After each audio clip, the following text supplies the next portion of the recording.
If you don't listen to me, we're getting a divorce. I rather divorce a husband who says such selfish things. I accept the divorce that my husband dealt me. He looks at me with a smug smile, not knowing what will happen next. My name is Emily. I got married 5 years ago, and I'm 35, living just with my husband. Although I'd like to have children, we've not been blessed yet. We've considered fertility treatment, but due to my husband's opinion, we decided not to pursue them, leaving it to nature. If we can't have them, it's still a life living just the two of us. My husband said that, and it helped to ease my mind a bit. After we got married, both of my husband's parents passed away one after another, which left us no time for treatments. Truth be told, my husband is quite dominant. He was originally senior at work, and in front of relatives, he'd refer to me as his foolish wife. And if I made a mistake, he'd scold me without mercy.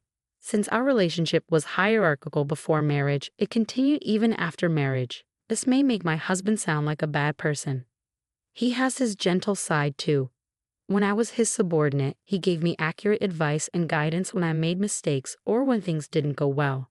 And he'd express his appreciation for my hard work. More importantly, he was the one who encouraged me when my beloved grandfather passed away and I was feeling down. This led us to start dating and eventually got married. After getting married, I retired and am now a full-time housewife. Hey, Emily, I'm home. Welcome home. My husband usually gets home after 9 p.m. Being a manager, he has a lot of work and is almost always in overtime.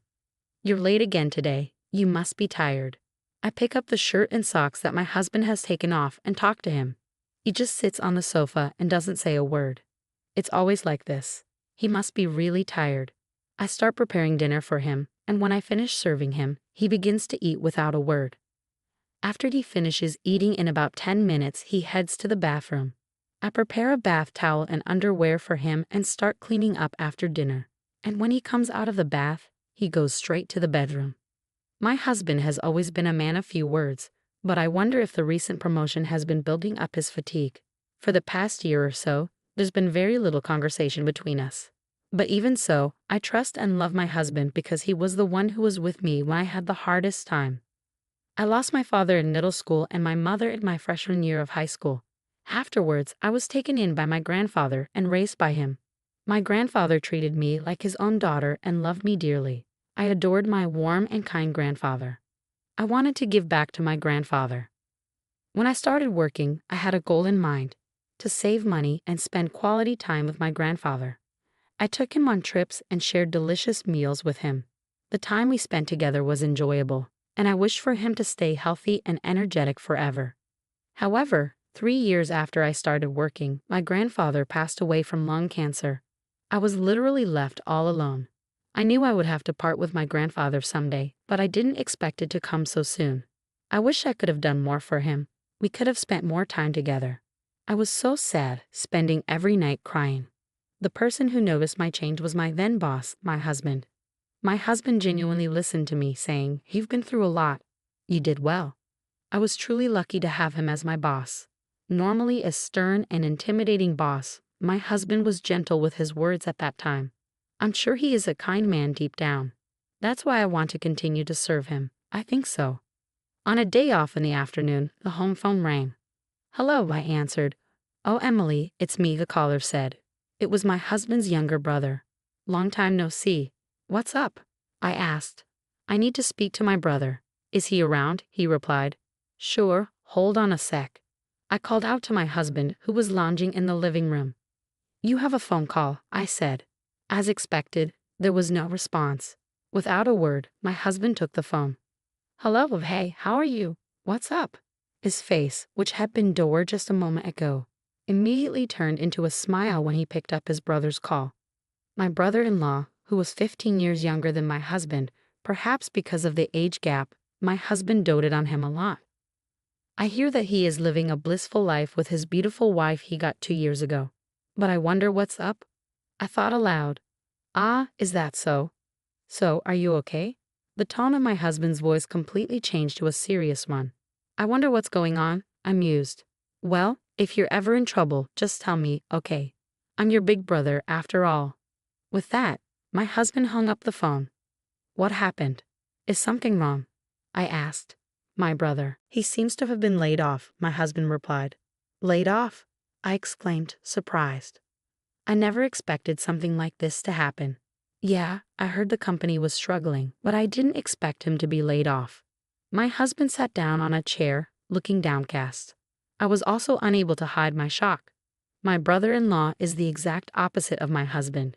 He is gentle, calm, and always humble. He treats me with respect as a sister-in-law, and even when my husband insults me in front of our relatives, he would defend me, saying, "Bro, that's not fair to Emily," and never fails to show consideration for me by apologizing, "Sorry, Emily, for my brother's rude behavior." His wife is also a similar type of person, and I had a good impression of them as a couple. And now he has been laid off. I started to think about what I could do for my brother-in-law and his wife. I want to help them, wanted to support them, even a little. That's what I'm determined to do. Hey, isn't there something I can do? I asked my husband. He gave me a sharp look. What do you mean by something? He replied sharply. Well, I was thinking, can't we do something to make your brother feel even a little better? At my words, my husband sighed heavily. You really are a hopeless woman. You who haven't been out in society wouldn't understand this. He's going through the toughest time right now. To casually say if there's something we can do, outsiders should keep quiet. His aggressive attitude took me by surprise. I meant well, but it seemed I had rubbed him the wrong way. Outsider. Aren't I a part of the family too? I asked my husband, almost pleadingly. Family? You're my wife, not my brother's. Unrelated outsider. His words struck me like a knife to the heart. I'd never seen my husband this aggressive before. His brother being laid off must have been a tremendous shock to him, but there are things you can and can't say. Just don't do anything unnecessary, he said before he walked out the door. After that, he became even more oppressive towards me. What's with this meal? Learn from my brother's wife. What did you do all day today? My brother's wife always keeps herself tidy and manages the household work perfectly, he barked. I'd never seen him be so unreasonable. I wondered what on earth had happened. Enough. What on earth happened to you? I finally snapped back at my husband. Shut up. Everything's a mess because of you, he blurted out, making no sense. I didn't know where to start with him. Before long, we weren't even making eye contact, and the gap between us was growing wider and wider. I began to question my relationship with my husband. One day, my husband started sorting out things in the morning, like a thorough cleaning. He was sorting necessary and unnecessary items, steadily increasing the number of garbage bags. I wondered what he was up to, but our relationship had grown cold lately. I didn't have the energy to speak to him, so I didn't intervene in his tasks. But unusually, he spoke to me. Hey, what are you doing? You should start packing too, he said. Huh? Packing for what? I asked, confused. We're moving out. I'm giving this house to my brother and his wife, he replied calmly. What? What are you talking about? I was taken aback.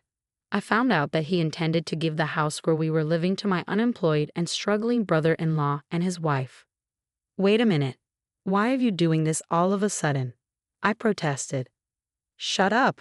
Don't defy me, my husband shouted at me loudly, but I didn't back down. You said you wanted to do something for your brother, didn't you? That's a completely different issue. What are we supposed to do if we hand over the house?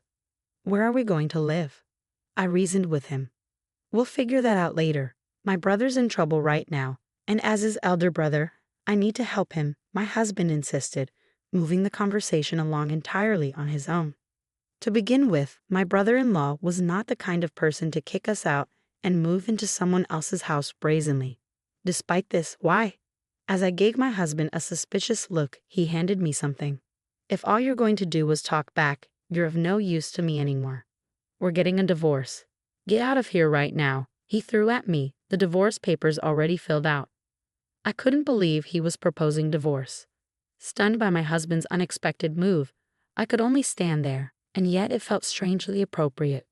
I didn't feel like we could continue as a couple, even if we stayed together. Maybe this is a good opportunity, I thought. I picked up the divorce papers that had fallen to the floor and signed them without a word. My husband was watching me with a triumphant smile. His expression was so comical that I almost burst out laughing. When I had finished filling out the divorce papers, I turned to my husband. This house isn't yours, is it? I asked. Huh? This house is the one I lived in with my grandfather, And the land was his too. They both passed down to me, remember. At this, it was my husband's turn to be stunned.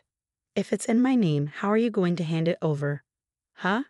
How are you going to? I pressed my husband with questions. No, my husband suddenly became flustered. Did you forget you moved into my house before we got married because you thought it was a waste to pay rent? I've been paying the property taxes on the house and land every year because they're in my name, and you haven't given me a penny. Well, it doesn't matter anymore. Once these papers are filed, our divorce will be finalized and we'll be strangers. Wait a minute, let's calm down, my husband pleaded. Calm down, that's my line. You're handing out divorce papers like it's nothing. How selfish can you be? It's unbelievable. I unloaded all my pent-up frustrations on my husband. I loved my husband, and I thought he loved me too, but maybe that was just my misunderstanding. I never expected the end of our marriage to come so quickly. Emily, wait, this is a misunderstanding. Let's talk about it, my husband pleaded. Talk? You were the one who brought up divorce first, weren't you? I retorted. I've had enough of you saying this. I carefully put away the filled-out divorce papers. It's a holiday today, and I'll submit them first thing tomorrow morning. My husband lay on the floor in a daze. No, this can't be, he muttered. I said coldly, without any sympathy. This is my house. Please leave immediately. Once the papers are filed, we'll be strangers. I can't live under the same roof with a stranger. My husband grumbled until the moment he left, but I did not waver at all. After all, he's a stranger now. There's no need to show any mercy. Even when my husband cried and clung to me, I didn't feel anything. And then my husband left the house as if resigned to his fate. News of my divorce from my husband spread quickly at his company. He was immediately looked down upon at work. I heard rumors about the reasons for our divorce, and my husband's behavior throughout our married life spread in great detail. It seemed my husband had entirely lost his place at his company. I really wonder who started and propagated these rumors.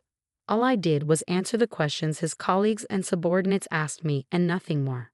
Then, about 6 months after our divorce, on my way back from the real estate agency, I ran into a person I'd rather not see. It was my husband. Well, since we're divorced, he's my ex-husband now. It seemed like he had been waiting for me to come out of the agency. The whole situation was quite unsettling. Even when I tried to ignore him, he continued to follow me persistently. Finally, out of patience, I reluctantly agreed to talk with him. Enough. If you have something to say, just say it quickly, I told him. Emily, I've always despised you, he declared. His sudden proclamation left me baffled. It turned out he had been blaming me for his brother's layoffs. Huh? Why would that be my fault? I asked, incredulous. Ever since we got married, bad things just kept happening, he insisted. Indeed, after we got married, unfortunate events like his parents passing away and him getting injured occurred. But his father was already hospitalized before we got married, and his mother was always frail. His injury was a result of his own drunken clumsiness. He tripped over a curb and broke his wrist. Still, in his mind, it seemed like I was the person responsible for all the misfortune. So, you think I was the cause of all the misfortune, and that's why you hated me? I always thought you were just a bit awkward, but you were simply despising me, huh? I was thoroughly exasperated with him. He just kept blaming everyone else without taking any responsibility. There was no basis for his accusations. I couldn't believe someone like him managed to be a supervisor at his company. I began to worry about his subordinates, fearing they might be unjustly criticized for no reason. When did this reliable superior turn into such a person? And I felt a bit pitiful for having been married to someone like him. But even after divorcing you, bad things have kept happening to me. What kind of bad things? I asked. He rolled up his sleeves, revealing painful-looking burns from a fire. Actually, my apartment burned down 3 months ago. But that's not all. I lost my wallet, made mistakes at work, plus my brother's been acting cold to me and hasn't been in touch recently. So even after we split, his misfortunes continued. Well, that's to be expected, I replied honestly. Hearing such stories didn't make me feel sympathetic or sorry for him at all. After all, these are all consequences of his own actions, and I have nothing to do with them. Please, Emily, come back to me. I can't do it without you, okay? We've been a couple for so long. Didn't I take care of various things when you were still a working woman? And didn't I help you so much when your grandfather passed away? He pleaded, trying to guilt-trip me. Looking at this man in front of me, trying to guilt trip me, I felt a chill run down my spine. All your misfortunes are from your actions that took. Maybe you should take a good look at yourself and do something about your bad habit of blaming others for everything.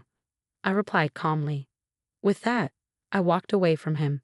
Emily, wait up. Emily, Emily. My ex-husband was trying to catch my attention, calling out my name. I pretended not to know him and disappeared into the crowd. In fact, about a week after our divorce, I received a call from my former brother-in-law. Emily, well, you're not my sister-in-law anymore, aren't you? Sorry, but it's about my brother. According to what my former brother-in-law told me, the decision to give up the house to his brother was my ex-husband's own choice. He and his wife had no idea about it. My brother has always been prideful. It's always worried me. His attitude towards you, Emily, was terrible. My wife and I felt so sorry watching it all. He truly is a kind-hearted person. I wonder how two brothers could be so different. I don't know if it's okay to say this, but I think it was good that you divorced. I want you to be happy, Emily. Thank you. I'm glad to hear you say that, I replied. Then he told me he found a job quite soon and that he was somehow making ends meet. I'm so glad for him. I'm thinking about distancing myself from my brother. I guess my former brother-in-law must have had his own thoughts about it. He intends to gradually lose contact with his brother, my ex-husband. The reason why my ex-husband couldn't reach his real brother was because of this. My ex-husband, who divorced his wife and was estranged from his beloved younger brother, was truly alone. I hope he realizes the weight of the mistakes he's made. But before that, I need to disappear from his sight. On the day I met my ex-husband again, I had just signed a contract with a real estate agent to rent out the house I inherited from my grandfather. The house is too big for me, but I can't just let go of the house full of memories with my grandfather. I'd rather have someone who wants to live there reside in it. I'll change my cell phone number and where I live and completely cut off my relationship with my ex-husband. I'm 35 years old. I still have a long life ahead of me.